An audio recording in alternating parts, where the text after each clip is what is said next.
नमस्कार दोस्तों, स्वागत है आपका। आज हम एक ऐसी कहानी देखने वाले हैं जो एक सच्ची कहानी है। ये जिस किताब से ली गई है उसका नाम है जीवन अनेक आत्मा एक। ये जो कहानी है वो एक अमेरिकन महिला की है। ये भारत घूमने आई थी और ऐसे वक्त में वो संतोष जोशी सर के पास गई थी, लेखक जी के पास, और उसने कुछ अपने अनुभव कहे। उसने ये कहा कि उसके पीठ में एक ऐसा दाग है, पीठ के नीचे ऐसे वो दाग ऐसा है कि थोड़ा सा गाढ़ा ऐसे दाग है। मतलब उसने वो देखा, वो ये कोई गांठ वगैरह नहीं है। उसने उसका चेकअप वगैरह किया, लेकिन फिर भी उसका आंसर उसको नहीं मिल रहा था। उसको पहले लगा कि कोई कैंसर का वगैरह गांठ है क्या वो, लेकिन वो ऐसी नहीं थी। तो उसने ये कहा कि उसको समझ नहीं आ रहा था कि ये क्या है। तो उसको ऐसा दिल में लगा कि कहीं इसका संबंध उसके पुनर्जन्म से तो नहीं है। तो लेखक जी ने कहा कि चलो हम अपन उसका PLR करके देखते हैं, पास्ट लाइफ रिग्रेशन। जब उसने औरत ने तकरीबन 35 इयर्स की औरत थी, वो 35 साल की, जब उसका पास्ट लाइफ रिग्रेशन किया गया दोस्तों, तब उसको ये पता चला कि एक बहुत ही प्राचीन जन्म में वो एक आदिवासी जैसे एक कबीले में रहती थी। रेड इंडियंस जैसा वो इलाका था, रेड इंडियंस लोगों का।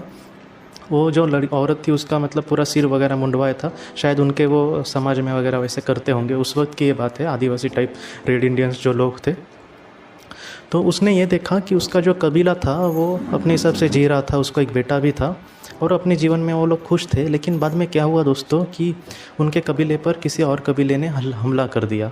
ऐसे वक्त पे ऐसे हमले वहाँ पर होते थे क्योंकि उनका हमला करके वो जी उनकी जो ज़मीन थी वो हड़प ली जाती थी। और वैसा ही उस लड़की के साथ हुआ। और इसके जो कबीले वाले बहुत लोग कुछ बच गए, तो ये भी उनमें से थी। तो ये लोग वहाँ से भाग गए। लेकिन एक वक्त ऐसा आया जब इसके साथ कोई भी नहीं था, सारे लोग इस दुनिया से चले गए थे, सारे लोगों को उन्होंने मार दिया। और ये किसी तरह से अपनी नाव लेकर उस नदी के किनारे जा रही थी। जब वो जा रही थी बोट लेकर छोटी सी, तो उस पर फिर से कबीले वालों ने हमला कर दिया वहाँ पर। और वो किसी तरह से उसने छलांग लगाई नदी पर, और वो किसी तरह से किनारे पर तैरती तैरती जा रही थी। अपने बच्चे को उसने पीठ पर बांधा था। बहुत ही बुरा वक्त होगा उसका जीवन का वो।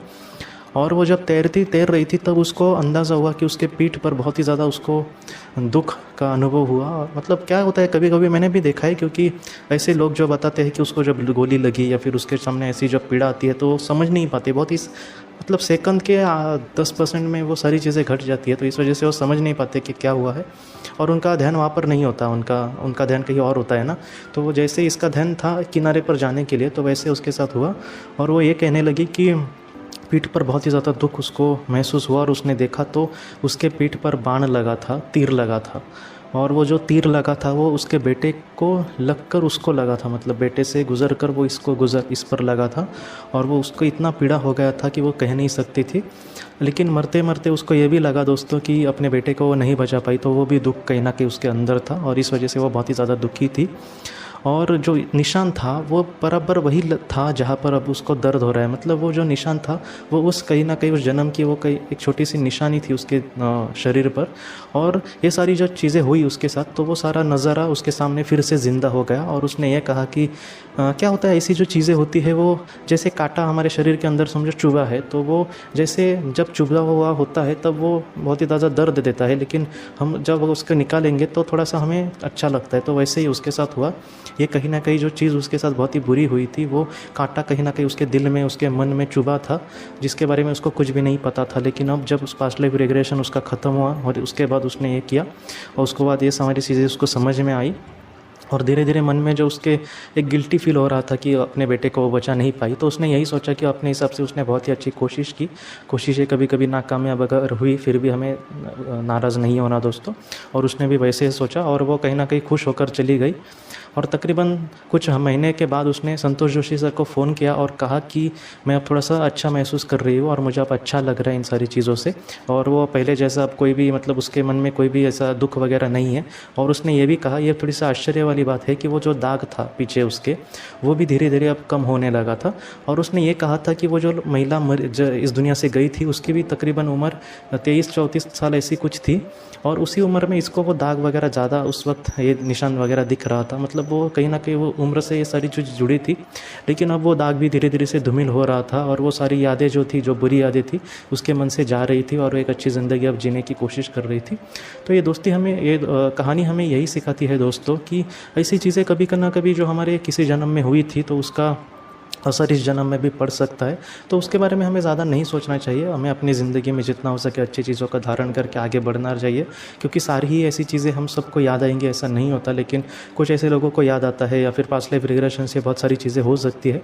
तो मैं यही कहूँगा कि आप ज़्यादा चिंता मत करिए। अगर किसी को इतनी बड़ी परेशानियाँ वगैरह हो रही है तो आप ज़रूर व्हाट्सअप पर मुझसे संपर्क करें। जितना हो सके मैं आपको प्रार्थना देने की जरूर कोशिश करूँगा, ऑडियो भी देने की कोशिश करूँगा पास्ट लाइफ रिग्रेशन की, जिससे आप घर पे उसका प्रयास कर सकते हैं, या फिर आपको मैं ध्यान करने की वगैरह ये कहने की कोशिश करूँगा, क्योंकि ध्यान में वगैरह भी ऐसी चीज़ें होती है कि हमारे दिल में कुछ ऐसे सवालों के जवाब मिलते हैं, लेकिन एक्यूरेट एकदम परफेक्टली चीज़ वो हमें दिखेगी नहीं, तो वो कभी कभी पास्ट लाइफ रिग्रेशन से दिखती है दोस्तों।